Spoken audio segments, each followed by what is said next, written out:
All right, well, let's get started. Well, again, my name is Dan Meyer. I'm Editor-in-Chief of RCR Wireless News. I want to thank everyone for joining us today.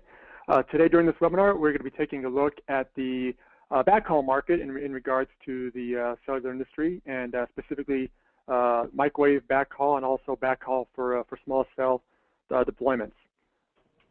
Joining me today on this webinar is Haig Sarkissian, who is a Principal Consultant at Wireless 2020.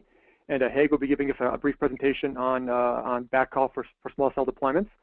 Also joining us today is Scott McCloud, who's VP of Engineering at Bluegrass Cellular, which is a regional wireless operator, to provide a carrier perspective on the backhaul decision-making process when it comes to carriers. Here's a brief rundown for RCR Wireless News for those who might not know about us. We've been covering the wireless space for I guess a little over 30 years now, kind of covering different aspects of the industry, from the carriers down to infrastructure providers and different aspects of the market. Here's a quick background for Wireless 2020 for those who might not know about it.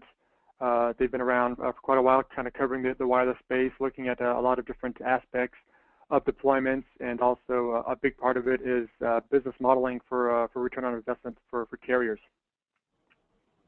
And also a quick rundown here for those who might not know about Bluegrass Cellular. They're based out of central Kentucky, serving kind of rural and some of the urban markets there. They've been around for quite a while, serving the area. One unique aspect, I think, of Bluegrass is that they do offer 2 LTE networks right now. A lot of carriers are having trouble with just one network, but one LTE network. But Bluegrass actually offers 2 LTE networks that they're operating right now, so pretty unique, and we'll get some more information on that from Scott a little bit later on. All right, well, here's a basic overview of what we're going to do with the webinar today. I'll start off with just kind of a quick overview of some of the findings we found in a recent report that we put together on the microwave backhaul market. Then we'll bring on Haig to provide an overview of the small cell backhaul market and some of the aspects there, and then bring on Scott to provide a carrier perspective on backhaul options for wireless carriers. And then at the end of the webinar, we're going to have a question and answer session, hopefully the last 20 minutes or so, to take some of your questions from those of you listening in. The general process will be we'll do about 30 to 40 minutes of presentation, and then leave the last part of the webinar for Q&A. So if you do have any questions for either myself or Haig or for Scott, please feel free to use the questions tab there on the GoToWebinar control panel and send those questions in.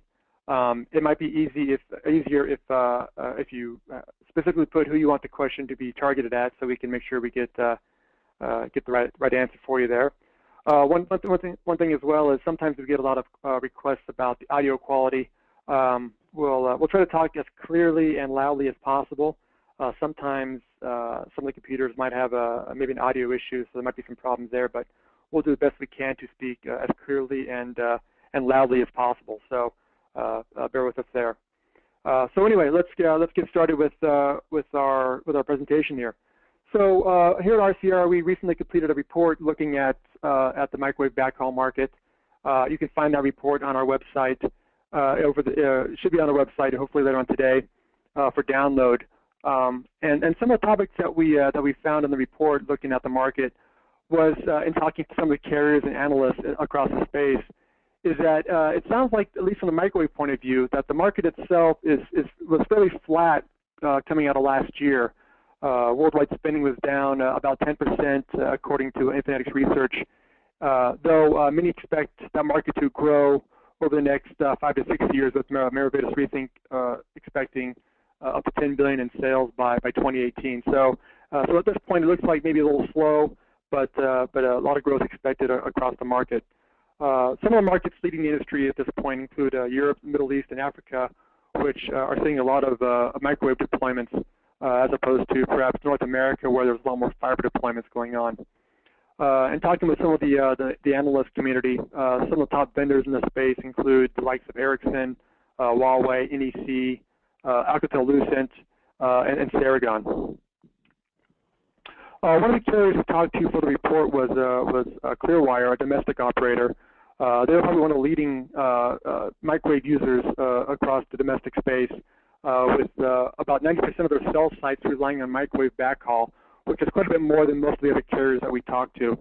Clearwire, I had mentioned that they use a lot of their microwave deployments in a ring architecture, backhauling to a fiber link at some point as well. But they rely a lot on microwave, noting that it really increased their time for deployment and also cost considerations were part of that decision-making process. When it comes to some of the top concerns when it comes to microwave deployments, cost obviously remains a big decision-making process for a lot of the carriers. One of the things I found interesting with talking to some of the operators was, how they I guess accounted for the cost of backhaul deployment. Microwave to many was seen as a capex expense, with most of the cost up front, where fiber backhaul was seen as an opex expense, with the cost spread out over time. And so carriers would oftentimes have an issue when it came to how they wanted to account for the costs of their backhaul expenses. So that was an interesting aspect of the report. Another issue that came up during the report was some of the spectrum challenges when it came to microwave backhaul. Very similar to what the traditional cellular industry is seeing. A lot of challenges with preferences for lower bands, because as they provide greater distances, where there's more capacity and perhaps less interference when it comes to use in the higher bands. And some of those higher bands include the millimeter wave bands, which are about 60 gigahertz, which do have a lot of challenges, which I'm sure we might hear some more from Scott a little bit later. But there's also some unique opportunities there in the higher bandwidth for greater capacity too. And then another aspect that we looked at was looking at the small cell market. Obviously, small cells is a big part of the wireless industry right now. A lot of carriers are looking at doing small cells to bolster capacity of their LTE and 3G networks.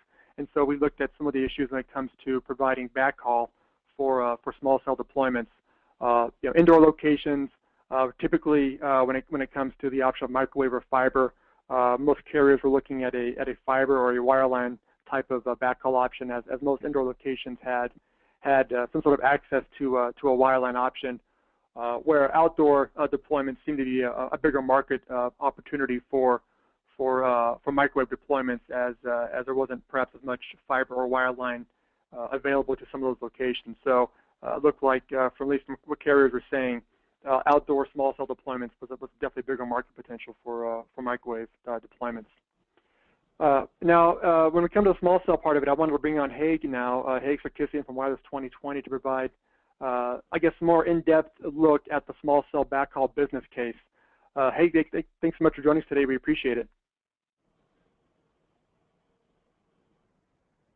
Haig, are you there? Yes, thank you, Dan. Thank you for having me on. Perfect. Good afternoon. Great. So yeah, so maybe we can have you, I guess, provide some more in-depth on kind of the small cell backhaul business case when it comes to the deployment on some of these wireless networks. Yes, I'll be happy to. Great. In this brief presentation, we'll take a look at some of the unique challenges that small cell deployments present to backhaul. As we all know, small cells are one of the most important tools that service providers have to increase capacity. Besides spectrum, which if you have it, of course, you will first utilize spectrum to increase capacity. Once you finish using all the spectrum assets that you have, deploying typically macro and micro cells, small cells allows an operator to use spatial diversity and frequency reuse to add capacity. In the diagram here, we're showing a typical coverage of a macro base station on the left side, which covers a relatively large area, and they're typically sectorized into 3 sectors, let's say. And on the right side, we're showing how capacity can be added, where smaller cells can be used to effectively provide additional capacity in each of the hexagons that we see in there. If the small cell uses omnidirectional antennas, their capacity will be 1/3 of that of the macro cell. we're seeing development of sectorized small cell as well, but those are less common at the moment. Most small cells are omnidirectional. So if you think about the backhaul challenge of small cells, each of those hexagons is going to require about 1/3 the backhaul capacity of a microcell. But because there's many more of them, the challenge becomes significant as we try to provide backhaul to a lot of small cells. In discussions with service providers, 85% of service providers globally have indicated that they plan to use some sort of small cells in the next few years. And they include in the definition of small cells Wi-Fi as well as 3G, LTE, and Wi-Fi embedded boxes, single access points that include Wi-Fi as well as 3G and LTE small cells in one. In a model we put together for New York City, we show on the left side a microcell deployment at 700 megahertz that starts with about 62 cells for coverage, and then year over year to add more capacity, and those are the 3-sector macrocells, you end up with 4,300 capacity cells in order to meet the demand and the growing need of capacity. On the right side, we show deployment where we use omnidirectional small cells. For coverage, we need about 200 cells, but for capacity, we end up adding 12,000 small cells, 3 times more than the number of macrocells.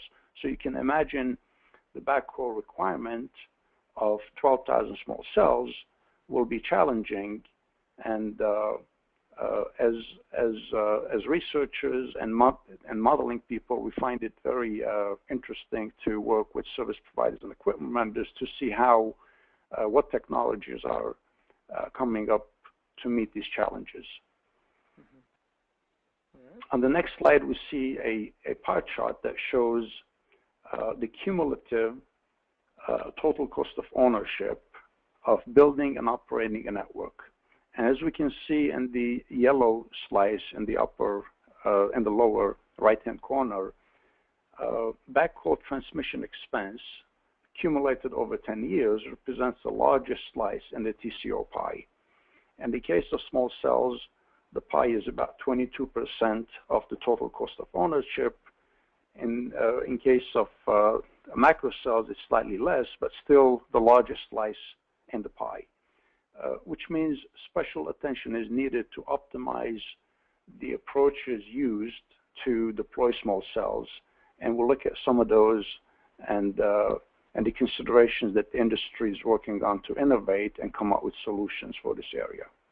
Got it. Okay. And also, before we move to the next slide, I want to remind those who are listening in that if you do have any questions for these slides or for any of our panel members, to please use the questions tab there on the GoToWebinar control panel, and we'll get to those at the end of the webinar. So make sure you get those sent in. All right. Next slide for you. Thank you, Dan. Yep. So backhaul is a crucial part of the small cell business case. We find it that it represents the largest cost element. We take a look at both the CapEx and OpEx elements of small cell backhaul.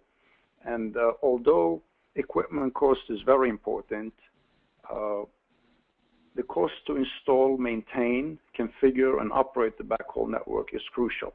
Mm-hmm. And depending on the available technologies, sometimes there are significant provisioning costs involved, let's say when you try to bring fiber to the base station. Also, when you're doing microwave backhaul networks, depending on the technology, some technologies require RF engineering work and precision design work to make sure that antennas are pointing together. And the challenge is, as small networks evolve over time, in the previous graph we show how year over year the number of small cells increases because the demand for capacity increases over time. The need to reconfigure and self-organize the backhaul network becomes very critical. if we pick technology that requires RF engineers to redesign the backhaul network every year, of course, that's going to add to the operating expenses associated to redesigning and reconfiguring the network, in addition to any of the actual bandwidth expenses when applicable. So self-organizing backhaul networks are a key element of technology that are needed to improve the business case of small cell deployment. Yeah. One other point is that outdoor small cell deployments present different challenges than indoor deployment. When you're deploying indoor small cell networks, you typically have access to fiber or copper, and those, depending on the price you pay for it on a recurring basis, may present economical alternatives. But when you're outdoor, you often don't have access to fiber or copper if you decide to place your small cells on light poles or places where fiber or copper is not available. So radio frequency small cell, whether it's microwave or otherwise, become critical for the outdoor deployment. One observation is that as the industry studies the usage pattern of data over time, we have noticed that the majority of data traffic is generated indoor. So small cell deployments to address the indoor user may rely more heavily on fiber and copper when the small cells are actually physically deployed indoors. Sometimes we use outdoor small cells to reach indoor, but it's typically much more economical to bring the small cell closer to the users and rely on available backhaul technology to meet the challenges. Got it. Okay. In the next couple of slides, I will share with you a case study that we have completed on New York City, where we specifically analyze the impact of point-to-point and point-to-multipoint small cell backhaul deployments for an outdoor small cell network in New York City. So this is specifically for an outdoor deployment where we looked at what are the OpEx and CapEx elements of deploying a point-to-point small cell backhaul network, such as the one shown on the left side of the graph, and then comparing all the assumptions and the costs and the data growth and data carrying capacity of these links when compared to point-to-multipoint deployment. In the point-to-point case, when we find a location that has fiber, we use it as our concentration point where we bring point-to-point radios. In this case, we're showing 6 small cells, each one deploying point-to-point line-of-sight radios. So there's a pair of radios for each one, designed specifically to point to one another and tuned and installed by a professional because they're line-of-sight devices. Typically a little bit more expensive, but they provide higher capacity. And then we look at the business case of deploying point-to-multipoint backhaul networks on the right side, where we use a hub system, a central hub system, and non-line of sight technology, such as those provided by companies like Blink and Tarana and others, who use intelligent base station-like technology to reuse the spectrum available to them and allocate it dynamically among the 6 backhaul links available to them. So in this case, we'll have 6 radios and 1 hub to provide the backhaul. When designing a non-line of sight point-to-multipoint system, which does not need engineering and RF planning to the extent that a point-to-point is needed, when cells are added or deleted or reconfigured, the hub automatically reconfigures itself and tunes itself, and there's no need for sending highly trained technicians to do the reconfiguration. So there's significant OpEx savings that come from the self-organizing features that point-to-point non-line of sight solutions provide. So to answer these questions, we did some modeling, and I'll share with you some of the findings. We found out that these next generation point-to-multipoint non-line of sight backhaul solutions provide up to 59% savings in total cost of ownership compared to the traditional point-to-point line of sight backhaul. And all of our assumptions, which we think are realistic, are provided in detail in a white paper that we have on our website, free for all of you to browse and read. And I invite you to look at it and ask any questions you might have. We'll be happy to answer those for you. So in terms of technologies, there is no silver bullet or one solution that fits all when it comes to small cell backhaul. When you're indoor, fiber and copper become an important element of the solution. When you're outdoor, there are a multitude of technologies from E-band to the millimeter wave radios to the sub-6 gigahertz solutions with line of sight and line of sight. Each service provider has to look at their own situation and selectively, on a case-by-case basis, use any of those and combination of those technologies in their toolbox to provide the best solution for their network. Perfect. That sounds great. Well, thanks, Haig, for the insight there. And I would definitely agree with what you were saying there. It did seem like, from at least the talks I had with a lot of the carriers and providers of equipment, that, like you said, there is no one solution to fit all cases. It seems like carriers have to kind of dip into the variety of options out there and use what's best for that specific deployment for that specific location. So it definitely seems like there's plenty of options out there, but not one to fit all situations. So good insight there, Haig. Definitely appreciate that. And then also, for those who have any questions for Haig, like I said, please feel free to use the questions tab there on the GoToWebinar control panel and send those questions in, and we'll get to those questions at the end of our webinar here. So now I'd like to bring on Scott McCloud, who's a VP of Engineering at Bluegrass, to kind of provide more of a carrier perspective when it comes to different options for backhaul. Like I mentioned earlier, Bluegrass is a regional carrier based out of Kentucky, operating a pair of LTE networks as well as a legacy CDMA network, and Bluegrass also relies on a fiber and microwave backhaul solution. So Scott, thanks so much for joining us today. We definitely appreciate it. Sure, my pleasure. Perfect. Well, maybe I know I kind of provided a quick overview of Bluegrass. I don't know if you want to provide maybe, I guess, a little more detail on kind of where you guys operate, kind of some of your networks that you guys operate, the areas you guys are located in. Basically, we're in central Kentucky for the most part. We have 3 RSAs here. We do have some territory in southern Indiana and a little bit of territory in northern Tennessee.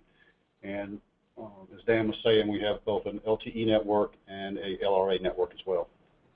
Perfect. And the LRA network, for those who don't know, that's part of their the LTE in Rural America program with Verizon Wireless that you guys, I know, launched, I think it was late last year, which kind of taps into Verizon spectrum, but you guys actually run the network yourselves, and it provides nationwide roaming for LTE, and then also your more recently launched home network, which you guys are using with your 700 megahertz spectrum, which you're offering to your local customers as well. So like I mentioned, a pretty diverse selection. Then as well as your legacy CDMA network. So you guys have quite a bit going on there for maybe a regional carrier. So definitely, I think some good insight you guys can provide on some of these topics.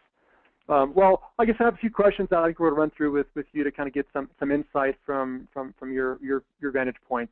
I guess when it comes to an option when it comes to backhaul, what goes into the decision-making process of either fiber or microwave? But what do you guys look at when you're looking at a backhaul solution for your macro sites?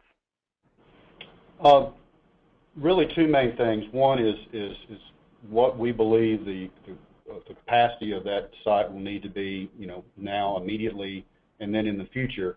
And then obviously the second piece is the cost, especially if there's major construction involved in trying to get fiber to a location. Mm-hmm. Yeah, I know Haig had mentioned earlier that one of the issues that comes with microwave deployments is it does require perhaps a bit more engineering expertise to make sure everything's lined up correctly. Is that something you guys find that's kind of part of the cost associated with microwave? It is. For us, it's not a huge cost of that, but it is a part of the cost, as far as the path is concerned, and then all the steps and licensing and that type of thing. So. Gotcha. Okay, sounds good. All right. Now, what's the impact again? Like we mentioned earlier, you guys have two LTE networks as well as your CDMA network. So you guys obviously have lots of opportunity for data transfer across your networks. I guess what kind of impact did the rollout of LTE have on backhaul decisions when it came to your macro deployment? It was a major decision for us with LTE, and basically both on the microwave network and then adding fiber at locations we didn't have fiber before. The legacy microwave, if you want to call it, had to be upgraded to support Ethernet and the bandwidth we needed for certain locations. So LTE was the big player in the change for us, going more into an Ethernet and fiber role. Got it. Okay, makes sense. All right. And then, again, I'll have a few more questions for you, but for those who are listening in, if you have any questions as well for Scott, please feel free to send those in using the questions tab there on the GoToWebinar control panel, and we'll try to get to those questions at the end of the webinar. So, well, another question for you, Scott, is obviously I mentioned in my opening that the cost consideration is always a big part, it seems, when it comes to backhaul deployments, whether it's microwave or fiber. Obviously, for maybe a smaller carrier, perhaps cost is even more important than perhaps a larger carrier who might have already installed base of backhaul options. I guess when it came to kind of the decision-making process for Bluegrass, how important was the cost part of it when it came to deciding between a fiber or a microwave deployment? Well, cost is a very important piece of this, without a doubt, and there's a balance that you have to play between trying to select the lower cost decision, but at the same time making sure that for now and in the future you're supporting your customers the way you need to. Yep. Yeah, and that kind of comes down to, I think when I was talking to some of the operators, was that kind of the CapEx or OpEx bottom line part of how do you pay the money up front for perhaps a microwave solution as opposed to perhaps paying over time with a fiber solution. So I'm guessing that's kind of what the decision-making process kind of comes down to for a lot of carriers. It definitely is, and it's the bandwidth upfront cost for microwave to do the support you need. In fiber, if the fiber location is very close to where you're at, then the construction costs are minimum, and you look at that way. The thing you get into a lot of times in the rural areas is that construction costs can be considerable when you're building out fiber to get to your location. Yeah, that's a great point too. And I'll mention kind of as a side note, I know I was talking with Sprint on this topic as well, and they had mentioned that they're doing a pretty big network upgrade right now, and one of the things they mentioned was they were spending so much money on just the new equipment that they didn't have a lot of money left over up front for doing a microwave deployment, so they kind of relied a lot more on fiber, which provided more of a kind of a easing of the upfront cost. So and like Scott's saying, that's kind of a big decision-making process when it comes to whether going with fiber or microwave. So interesting there. So then another question, I guess, is maybe any challenges you've seen when it comes to deploying microwave backhaul. I mean, obviously, like you said, you guys are in a lot of rural locations, which can provide some unique challenges, but you're also in some more urbanized areas as well. So when it comes to the microwave aspect of backhaul, I guess any unique challenges you've seen perhaps in the rural and urban markets? Probably the biggest challenge in the rural market is just getting a line of sight, the point-to-point. That does bring its challenges. In the urban piece, it's more of getting a frequency, that you need, that's going to give you the capacity that you need, but as well as hold up during rain fades and things of that nature. Gotcha. Hey, speaking on, I guess, on that spectrum issue, which spectrum bands, if you can say, do you guys rely on for a lot of your backhaul when it comes to microwave? Predominantly, it's 6 gig. Okay. We have some 11 gig, but mostly it's all 6 gig. And I guess what's the advantages you guys have found with 6 gig? I mean, obviously, I'm guessing the propagation characteristics are pretty good, especially for some of the rural markets there. Yeah, and the path distance you can have between two locations without various environment type fades and things of that nature. Got it. Makes sense. Okay, sounds good. And again, I want to remind those who are listening in that if you do have any questions for Scott, please feel free to use the questions tab there on the GoToWebinar control panel, and we'll get to some of those at the end of the webinar here. But I think I had one final question, I think, for Scott. I guess maybe a little forward-looking, or perhaps forward-looking for Bluegrass. I guess what's your general view, or Bluegrass's view, of kind of the use of microwave and fiber going forward? I mean, do you guys expect microwave to continue to be a good solution for you guys? Do you think fiber will become more important? I guess what's the general view from your point of view of how those two might play together for Bluegrass? I think for Bluegrass, they're going to continue to play together very well. We'll continue to use microwave quite a bit. I've seen microwave continuing to get better in the capacity limitations that it has now for the Ethernet side. And then continuing with fiber as our sites grow and capacities grow on there, and fiber gets built out into these various locations, I see that being important. So they both are going to continue to play a very good part of what we do. Got it. Makes sense. That sounds good. And like I said, too, I think one of the unique things about Bluegrass is, like I said, you guys might be a small operator, but you have a pretty unique and robust network. So getting kind of some insight from you on some of these challenges is a pretty unique experience. So definitely, Scott, definitely appreciate the insight on that there. And Sure. Also, for those of you who are listening in, if you do have some questions for Scott here, I think we have about 20-25 minutes or so left for some Q&A. Please feel free to use that questions tab there on the GoToWebinar control panel, and we'll get to some of those questions here at the end. And some questions, if we don't get to them during this webinar, they will also be shared with our panel members, and so hopefully there'll be a chance, perhaps offline, to answer some of those questions as well. So feel free to send those in. So yeah, so let's get some of those questions now that we have from some of you listening in. I know we had some earlier coming in when Haig was giving his presentation. So and some of them I think Haig might have even touched on, but I guess maybe for Haig, one of the questions that came in is someone was asking, I guess what role will software-defined networking have in mobile backhaul? I think you had kind of touched on that a little bit about the importance of perhaps kind of software-defined or ways for networks to kind of define themselves, or to set themselves up. So maybe, Haig, I guess your view on maybe the software-defined networking, how that might impact the mobile backhaul space. Mm-hmm. So when you go to software-defined networking, most of what's software-defined is on the core network side. When SDN talks about software-defined networks, it's mostly on the core network side and transport layer, and very little on the radio access side. Okay.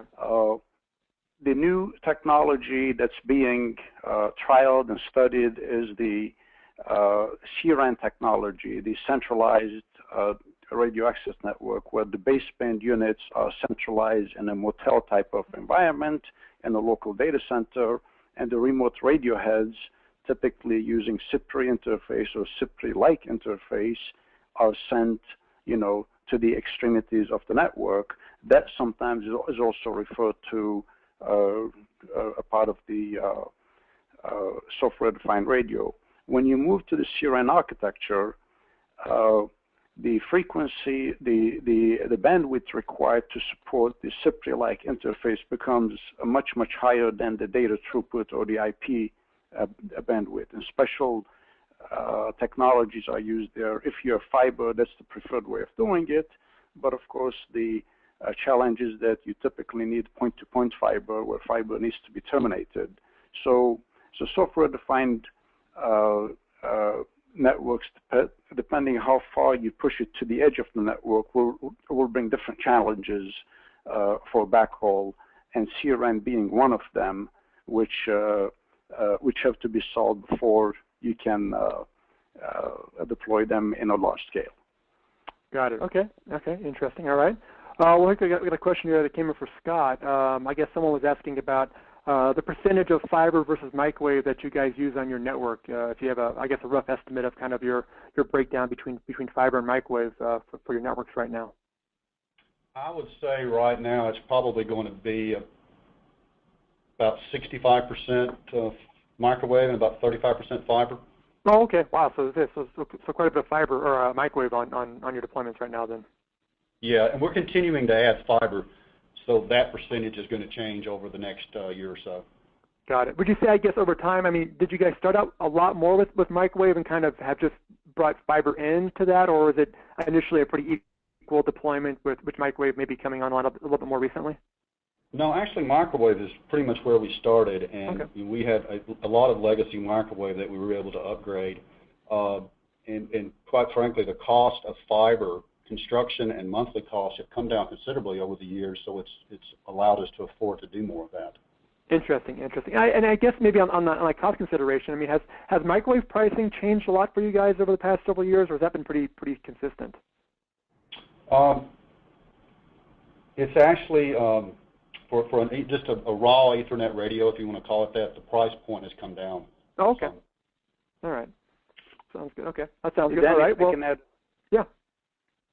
Then if I can add a comment on that, the question of the mix or the percentage of fiber versus microwave very much depends on the service provider and the country that you consider.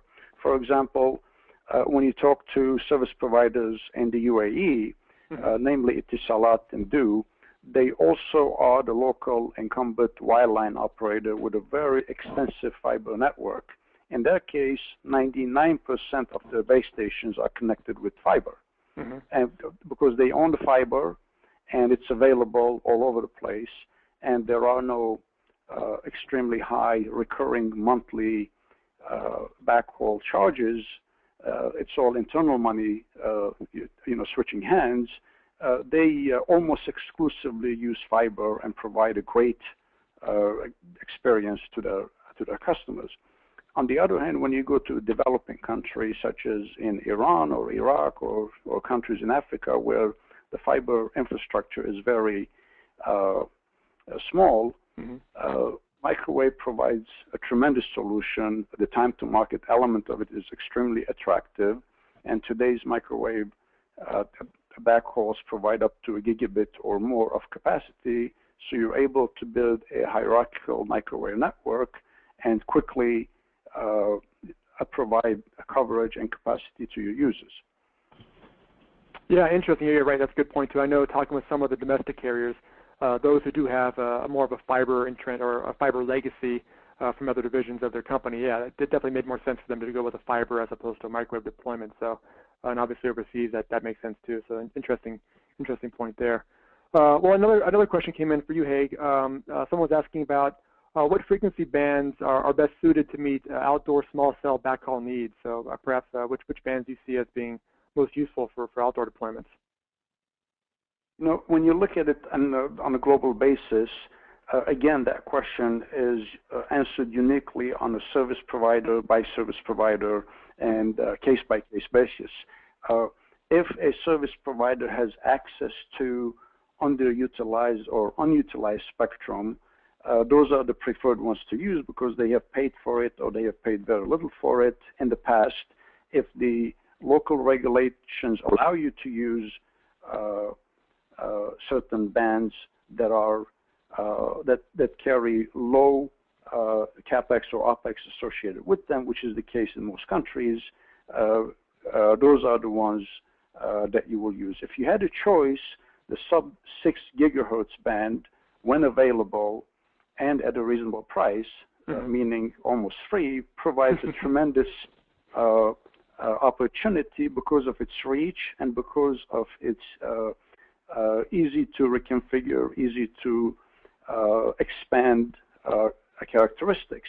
So we see some companies looking at the 3.6 band or other licensed or even unlicensed bands in the sub-6 gigahertz range, as long as they have enough bandwidth to support the capacity of the n number of base stations that they have to backhaul. Makes sense. And I guess when you look in kind of the urban, more densely populated areas, do those kind of upper 60, 80 gig bands make sense for an outdoor deployment? They definitely should be a part of your toolbox, and on a case-by-case basis, when you do need the higher capacity that they offer, the E band, which is what you're referring to, the 60+ gigahertz area, provide the 1 gigabit type of bands. You may or may not need to bring 1 gigabit to a base station, to a small cell, but when you look at small cells that are aggregated, certainly at the aggregation point where you're bringing 6 to 10 or the backhaul traffic of 6 to 10 base stations, especially if those small cell base stations include 4G and Wi-Fi radios in them, and sometimes multiple Wi-Fi radios, then the E-band, the very high bandwidth backhaul becomes extremely effective. Got it. Makes sense. Okay. Now a question here for Scott, and this kind of, I guess, goes back a bit to kind of the decision between going with fiber or microwave.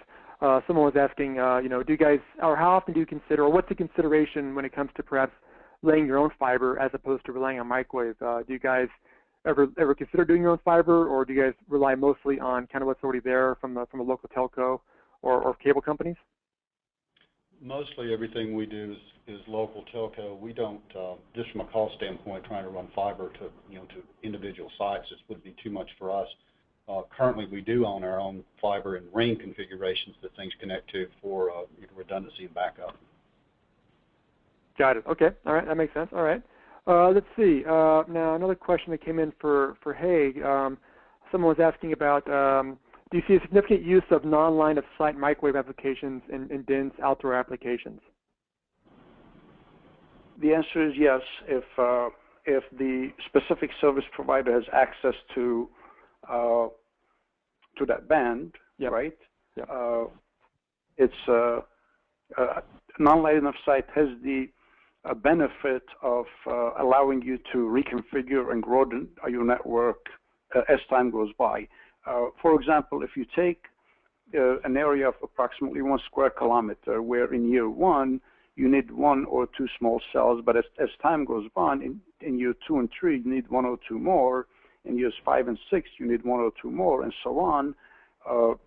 The reconfigurable self-organizing technologies provided by either line of sight or line of sight will be extremely beneficial. Got it. Okay. All right. Yeah, that makes sense. All right. Well, it looks like we've got quite a few questions that have come in, kind of, I guess, asking about the capacity issue when it comes to microwave. I don't know, Scott, I know you mentioned kind of earlier that, the capacity part of it, where, what you guys expect to get from a cell site has a lot to do with the decision-making process of whether going with fiber or microwave. When it comes to microwave, is that capacity issue a big concern for you guys at this point, or do you expect that to be a concern going forward? Actually, the capacities of microwaves has improved quite a bit with these what I call Ethernet-only radios. Yep. So you can get a pretty good size pipe out there, especially in a rural area. I think that'll continue to get better. There are certain urban spots that's a consideration for us, and that's where actually we have fiber located. Got it. Okay. And maybe from Haig, I guess maybe your view on kind of, that capacity, what you've seen perhaps from the market when it comes to adding capacity to microwave equipment.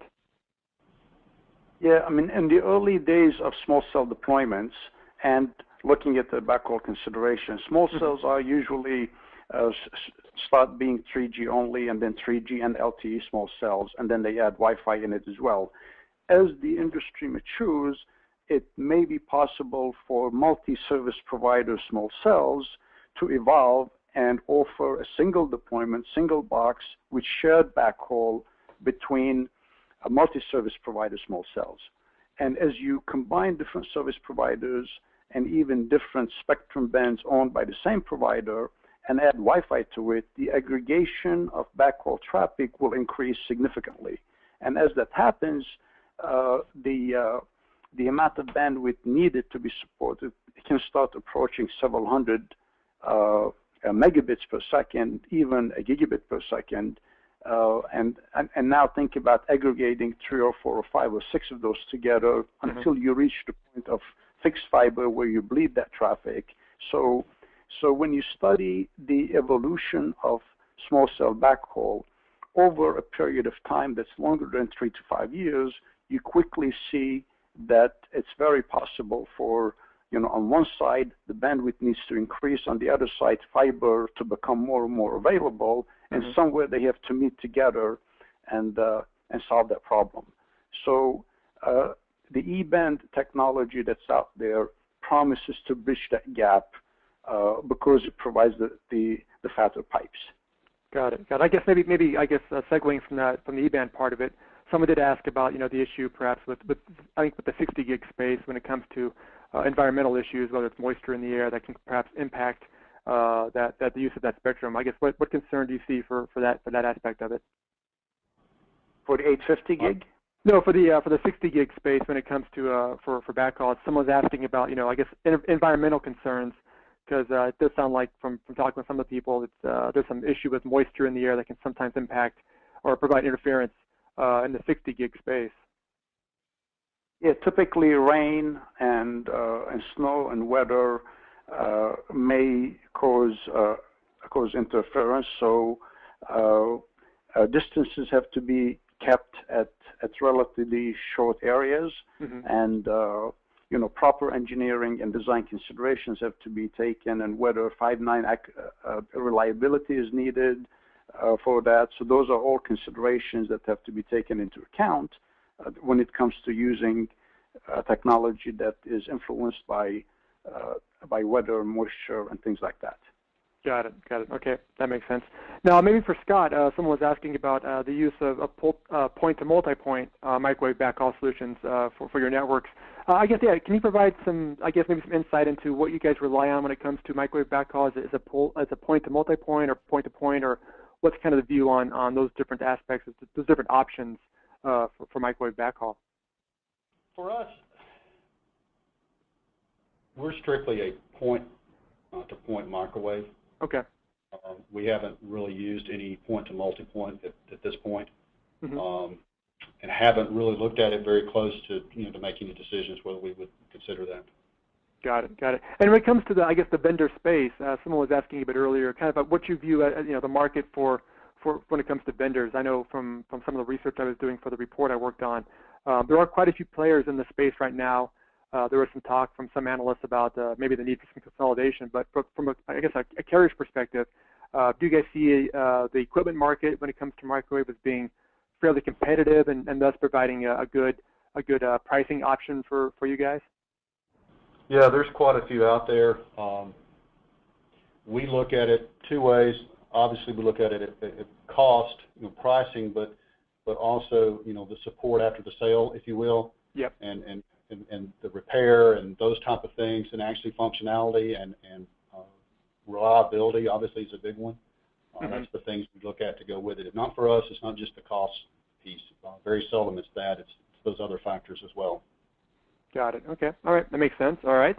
Now, let's see. Another question that kind of came in, or did come in. Let's see. Well, what do you consider to be the capacity of an LTE base station giving MIMO technology? I don't know if Haig, if you have any maybe insight, any kind of the capacity from when you employ MIMO with LTE base station. Sure. Typically, to look at the capacity of base stations, you first look at the bandwidth available for the base station. Let's say the service providers owns 10 or 20 megahertz of bandwidth, and they plan to deploy sectorized 3-sector macro cells or omnidirectional small cells. The calculation to come up with the bandwidth is you take the average spectral efficiency, which is for LTE, it's typically between 3 and 6, let's say. You multiply it by the bandwidth, 306 bits per second per hertz, times the bandwidth that you have available. If you have a spectral efficiency of 3 per sector with a 10 megahertz bandwidth, it's 30 megabit capacity per sector. If it's 3 and 20 megabit bandwidth, so it'll be 60 megabit per sector. And if you have 3 sectors, it'll be 60 times 3. So it's a straightforward calculation. Depending on the power output, the distance from the users, there are standard methods of coming up with the average spectral efficiency, and you multiply that by the bandwidth available and the number of sectors. So on the average for macro base stations, we see macro base stations having about 100 to 120 megabit of total capacity. Small cells that are not sectorized will have approximately 30 to 40 megabit of capacity. Wow, and I guess that provides a big issue when it comes to the backhaul part of it too. You have to make sure you have enough capacity on the backhaul side to support all that, because obviously if you don't have enough there, that could be your choke point when it comes to data transmission across the network. Yeah, definitely. And not only that, when you build a microwave backhaul network, you typically build a ring or a chain or star topology where you aggregate multiple base stations or small cells until you reach your point of fiber where you bleed that traffic. As you aggregate them, you can use one-to-one over subscription or less, and then the effect at the end is additive as you support more and more base stations on a single link. Got it. Okay. Or a single chain. Yeah, that makes sense. All right. Looks like we got a question too, kind of asking about the accuracy of some of the software tools for modeling propagation. I know this. I guess this might kind of tie in a bit with Haig with your software tool that you guys use. I know you guys have different markets and different locations that you guys use for the modeling. When you guys, I mean, how accurate do these things actually play out in the real world environment? The tools are very mature. Mm-hmm. And there are each service provider or equipment vendor has their own set of tools that they use that are commercially available tools. I'm most familiar with the Cellplan tools that Cellplan uses, yep, which is a company that sells software and does design work. And after deployment, we have seen that the results have been pretty accurate when it comes to analyzing antenna height, spectrum bands, output power, antenna size, and then the hills and mountains in between. So there's a lot of mature software technology that's proven out there that we come across with, and throughout the last 6-7 years we've been working with them, we see great correlation between actual results and what the tools do. Got it. Okay, makes sense. And maybe for Scott, when you guys are kind of planning out some of this modeling when it comes to microwave, do you find that sometimes the rural markets, some of those open areas, provide surprises that perhaps you guys weren't quite planning for that tend to pop up every once in a while? Actually, no, not very often at all. We, okay, once we do the study using the software tools, mm-hmm, then we actually do a line of sight walk to verify that the path is clear. Mm-hmm. And so doing those two things kind of keeps us from running into trouble when we start bringing the path into service. Yeah, makes sense. I mean, obviously, the software can definitely help you, but it sounds like you have to have feet on the ground to make sure it's all going to actually work in the real-world environment. So interesting on that. Well, I guess I think we have about a few minutes left here. I remind everybody, if you do have some questions for these guys, please feel free to send those in using the questions tab there. We might have time for maybe one more question right now, but we can share these questions with our panel members, and if there's time afterwards, they can maybe follow up with you guys offline as well. So maybe one final question before we end the webinar today, and maybe this is maybe for Haig. Someone's asking, do you really believe in the aggregation of small